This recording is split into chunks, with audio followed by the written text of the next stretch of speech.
Je me suis fait tailler dernièrement en commentaire d'une de mes vidéos, celle où je parlais de mon expatriation en Bulgarie, et la personne qui a commenté employait un terme que j'ai trouvé savoureux, patriotisme 2.0. Alors donc je vais rebondir aujourd'hui sur cette notion de patriotisme, et puis ça tombe relativement bien, puisqu'on va bientôt fêter, d'ici quelques jours, le 11 novembre. Alors pour que ce soit autre chose qu'un simple jour férié où vous restiez sous la couette à regarder des conneries à la télé, et pour se rappeler aussi que on a eu des arrière-grands-parents qui sont morts dans les tranchées, des gamins bien souvent. D'ailleurs, on peut justement se poser la question. Voilà, il y a 100 ans, nos arrière-grands-parents se faisaient trouer la peau ou crevaient dans des tranchées, dans la boue, pour que 100 ans plus tard, nous vendions nos culs à l'oligarchie du Qatar et de l'Arabie Saoudite, qui rachètent non seulement les clubs de foot, l'immobilier parisien, mais tout le reste également. Donc on est en plein cœur du débat aujourd'hui, et nos arrière-grands-parents reviendraient aujourd'hui, malgré toute l'hypocrisie dont on est capable, et on va encore manifester lundi, eh bien ils seraient tous classés ultra-droite, bien évidemment. Rendez-vous compte, patriote nationaliste. Ou le vilain mot, aujourd'hui, 2019. Alors, aujourd'hui, je vais vous proposer la lecture d'une lettre tirée de cet ouvrage. Il s'agit d'un recueil de lettres qui s'appelle Paroles de poilu, que je vous conseille. Il n'est pas très cher, il vaut 3 €. Offrez-le à vos enfants, puis profitez-en pour le lire aussi. Alors c'est Jean-Pierre Guénaud qui a collecté un certain nombre de lettres de cette époque-là, donc de la Grande Guerre. Et je vais vous lire aujourd'hui la lettre d'un gamin qui avait 29 ans en 1914 et qui a laissé plusieurs lettres. Il correspondait avec sa mère. L'auteur nous dit pendant plus de 2 ans de guerre, Gaston, l'auteur de la lettre, qui ne cessait d'écrire à sa mère Joséphine, avait attendu en vain une permission qui ne venait pas. Et puis le grand jour vint, malheureusement chargé d'une épouvantable déception. À l'arrière, il arrivait, évidemment, que le spectacle de ces poilus attachés à leurs tranchées dérange, bien sûr. Gaston était le seul fils d'une famille de 7 enfants. Ses sœurs, Berthe, Hélène, Blanche, Marguerite, Madeleine et Marie, apprirent la disparition à la fin de l'été de leur frère. Blessé le 8 septembre 1916, il mourut de ses blessures à l'hôpital de Chartres le 11 septembre 1916. Voilà. Et donc, je vais vous lire aujourd'hui une des lettres de ce jeune homme, décédé pour nous, déjà à l'époque, il y a une centaine d'années. Mercredi 14 juin 1916. Ma chère mère, je suis bien rentré de permission et je retrouvai mon bataillon sans trop de difficultés. Je vais probablement t'étonner en te disant que c'est presque sans regret que j'ai quitté Paris. Mais c'est la vérité. Que veux-tu? J'ai constaté, comme tous mes camarades du reste, que ces 2 ans de guerre avaient amené petit à petit chez la population civile l'égoïsme et l'indifférence, et que nous autres combattants nous étions presque oubliés. Aussi, quoi de plus naturel que nous-mêmes, nous prenions aussi l'habitude de l'éloignement, et que nous retournions au front tranquillement, comme si nous ne l'avions jamais quitté.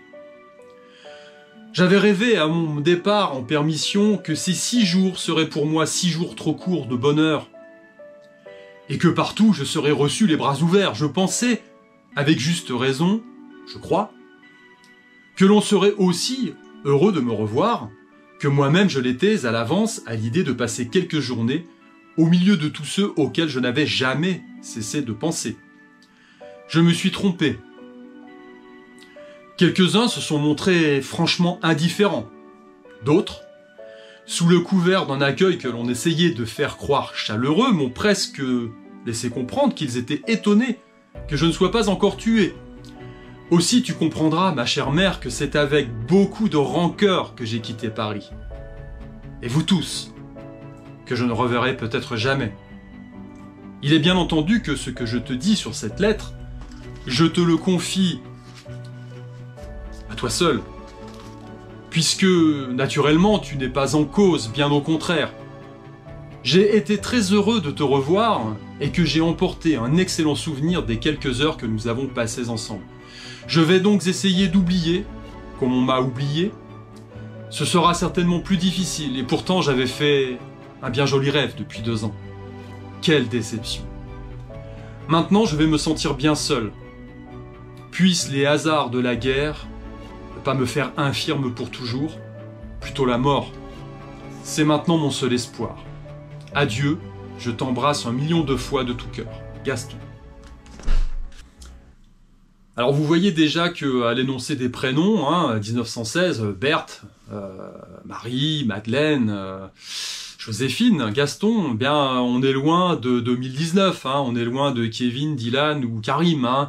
Donc il y a déjà une différence. Ensuite vous voyez qu'au niveau du fond, non, pour continuer sur la forme, c'est bien évidemment bien écrit, les gens s'exprimaient bien à l'époque, et au niveau du fond, eh bien, on se rend compte d'une chose déjà, on se pose la question du bien fondé de ce fameux patriotisme, qui est, alors pour le coup pas 2.0, mais qui était déjà à 15 000 vitesses, parce que évidemment, pendant que ceux qui crevaient dans les tranchées se débattaient avec la boue, les rats et l'ennemi, eh bien, on avait une autre réalité sur le territoire. C'était déjà le cas à l'époque. Alors moi, le patriotisme, je dois dire que je viens de l'Est de la France. Ma famille est implantée dans l'Est depuis plusieurs générations.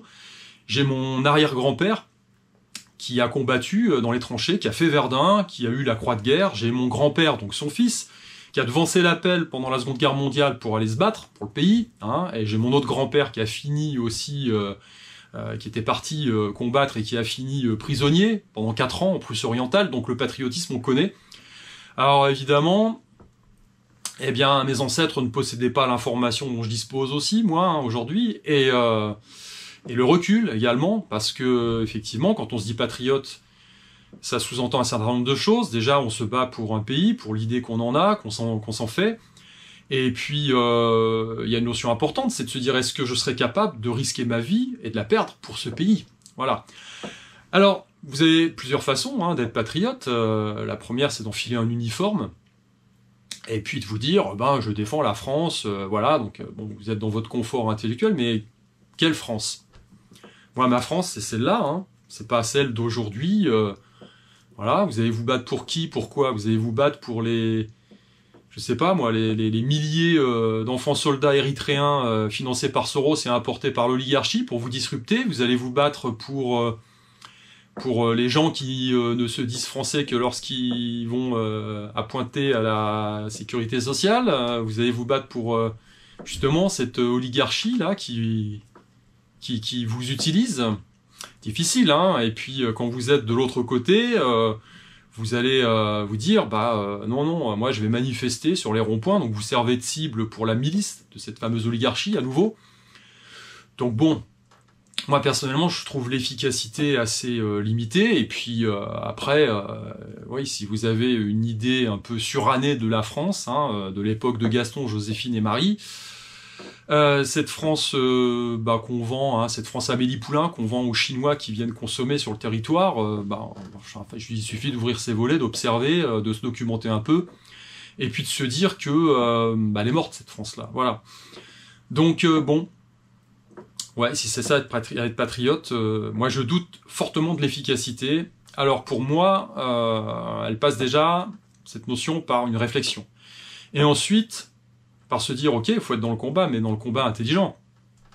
Et pour ça, peut-être qu'il faut lire aussi un autre recueil de pensées, qui est Sun Tzu, l'art de la guerre. Alors ça vient pas directement de notre civilisation, mais il y a toujours de bonnes choses à apprendre un peu partout. Donc relisez Sun Tzu, l'art de la guerre. Voilà.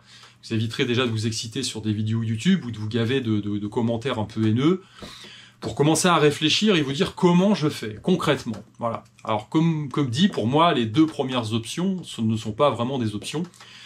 Moi, je suis parti sur l'option de me donner les moyens d'agir, tout simplement au niveau individuel, et puis, à un moment donné, de faire revivre, sans doute, cette idée de France, mais c'est pas celle de 2019, la mienne, c'est pas celle-là.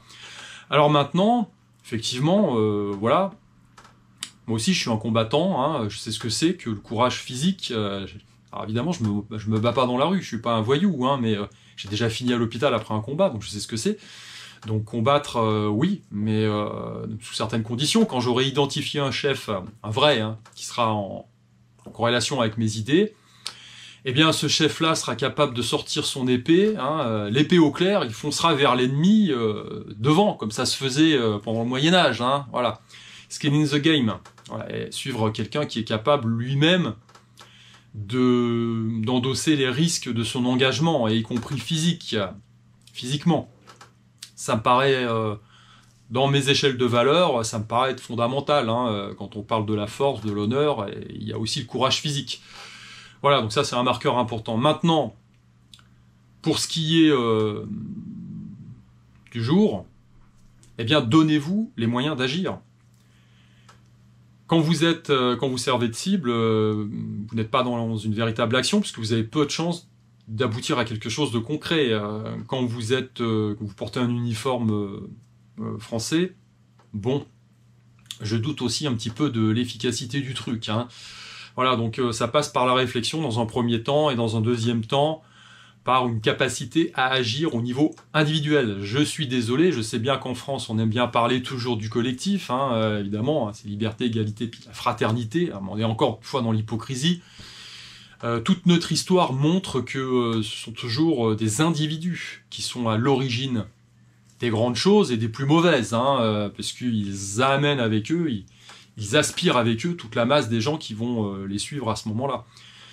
Donc à votre niveau, soyez moteur, soyez déjà dans la réflexion, affranchissez-vous des manipulations, et ensuite mettez en place une stratégie, et puis donnez-vous les moyens d'agir, mais réellement, concrètement. Et ça prend du temps, il faut sortir de son confort psychologique, de son petit confort psychologique, et puis sortir des schémas classiques, parce que malheureusement, voilà, nous sommes en 2019, bientôt 2020, et vous avez vu, hein, au regard de cette lettre, que même au début du XXe siècle, alors qu'on avait une idée de la France et de la nation qui était différente, eh bien, le patriotisme concerne toujours une bande de pauvres gens qui se font, utiliser par certaines personnes, et qui jouent leur peau, qui finit par la perdre, pour une efficacité qui est somme toute relative, on le voit bien malheureusement.